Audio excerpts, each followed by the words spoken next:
আমরা আজকে তাসদিদ পড়ব। তাসদিদটা খুব ইজি একটা ব্যাপার। সেটা হচ্ছে যেমন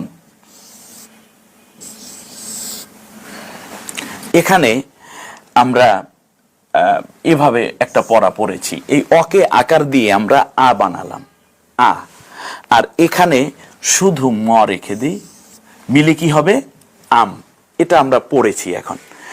এখন এই হরফের মধ্যেই আবার আরেকটা মিম, একটা মিম পরে আরেকটা মিম, সেটার উপর যদি আমরা জবর দিই তাহলে এখানে কি হলো? এ হলো আম আর মকে আকার, মিলে কি হয়? মা। মোট মিলে হলো আম মা, আম মা। আমরা যদি বাংলা একটু লিখে দেখাই তাহলে এভাবে লিখলাম, আ আর হলো ম হসন্ত, এরপরে মা আকার, তাহলে হলো আম মা। এইটাকে আমরা কিভাবে করলাম? যেমন এ হলো আ, এই ম, আম, এইটার মধ্যে আরেকটা ম আছে, সেটাকে আকার দিই, আম মা। অর্থাৎ আরেকটা মিম আমার লেখা লাগলো না।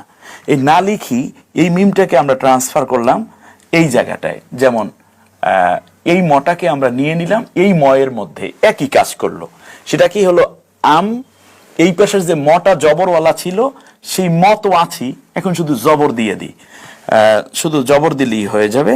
যেমন আম মা। তাহলে তাসদিদের কাজ হচ্ছে প্রথমে পূর্বের অক্ষরের থেকে জজমের মতোই আসবে, উচ্চারণ হয়ে যাবে, তারপরে যে হরকত আছে সেইটা বলতে হবে, আম মা। আমরা যদি এটার উপরে পেশ দেই তাহলে হবে আম্মু, যদি দুই পেশ দেই তাহলে হবে আমমুন।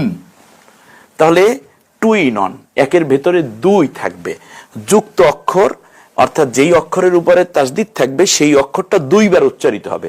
একবার জজমের মতো, যেমনটা আমরা আগে পড়ে আসছি জজম এর ক্লাসে, অর্থাৎ একক উচ্চারণ হবে হসন্ত সহকারে পূর্বের অক্ষরের সাথে, আর যেই হরকত আছে সেই হরকতটা মিলে আবার উচ্চারিত হবে এই অক্ষরটাই। এইটার নামই হলো তাসদিদ। তো তাসদিদের চূড়ান্ত রূপ হবে এভাবে, যেমন আম মা, অর্থাৎ এই জজমের পরে হরকত। তাহলে এইটা যখন বোঝানো হয় তখন আমরা এই সিম্বলটা ব্যবহার করব, শুধু এইটাই হলো তাসদিদের কাজ। তাসদিদ বলতে তাহলে আমরা কি বুঝলাম?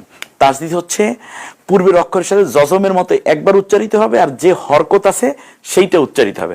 হরকতের মধ্যে হয়তো জবর হতে পারে, জের হতে পারে, পেশ হতে পারে, দুই জের দুই জবর দুই পেশ হতে পারে, অথবা খারাজের খারা জবর উল্টা পেশ হতে পারে। সেগুলো তো আমরা আগে পড়েছি, জজমটাও পড়েছি। তাহলে তাসদিদ নতুন কোনো পড়া না। তাসদিদ হচ্ছে জজম এবং হরকতের দুইটা মিলে যেই অক্ষরের মধ্যে থাকে ওইটার নামই হলো তাসদিদ। আমরা এইটা কি আর একটু দেখার জন্য চলে যাব। তাহলে আসুন আমরা একটু দেখি, জজমের সাথে হরকত দিয়ে পড়াকে মূলত তাসদিদ বলে। আমরা এখানে দুই তিনটে উদাহরণ দিয়েছি, যেমন আব্বা, এ হলো আ আই ব, আব, আর বর উপরে আবার জবর, আব্বা, আব্বা। এ হলো মা আর ন মিলে কি হয়? মান। এ পর্যন্ত আমরা গত ক্লাসই পড়েছি।